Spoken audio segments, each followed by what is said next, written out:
Need to replace the power cord on your Traeger Pro 575? Today we're swapping it for a brand new one.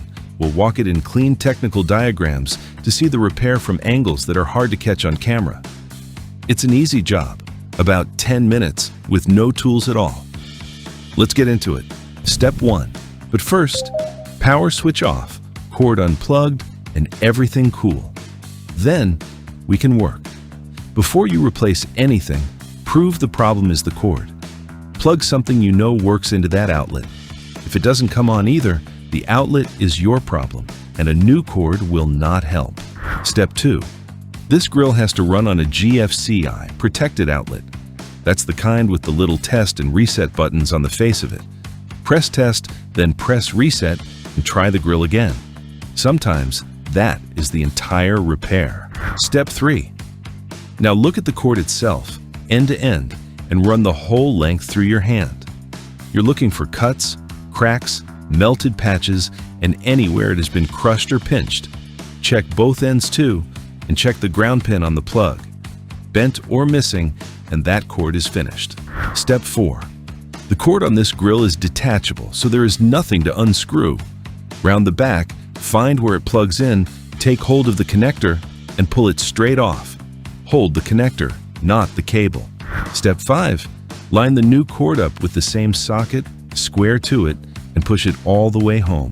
It should feel solid with no wobble in it. A loose fit here is a grill that cuts out halfway through a cook. Step 6. Now the wall end. Straight into a grounded 3-prong outlet with ground fault protection, no adapter, and no extension cord. Traeger puts that in the manual in plain words, and it is a shock hazard, not a paperwork rule. Now let's make sure it's working. First, flip the main power switch on the back to on. Press any button, and the controller should wake up to its home screen. Second, nothing trips. Press ignite and let it start, because ignition is when this grill pulls the most power. Third, run a full cook. Fire in the fire pot, smoke out of the chimney, and a steady temperature. And last, look at where the cord runs. It should reach with slack to spare, out of the walkway, and never under a wheel.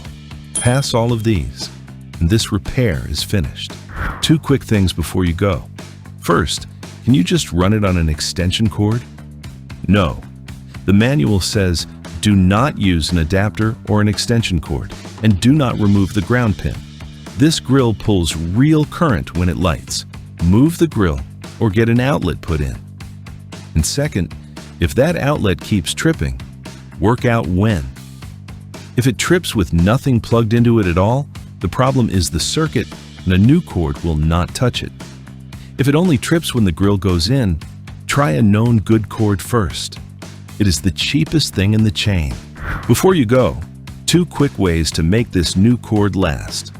First, keep both ends dry. Cover the grill when you're not cooking, and never leave the plug lying in a puddle. Water at a connection is what trips breakers and eats plugs. And second, root it where nothing can crush it. Not under a wheel, not across a walkway. Once a cord is damaged, the manual is clear.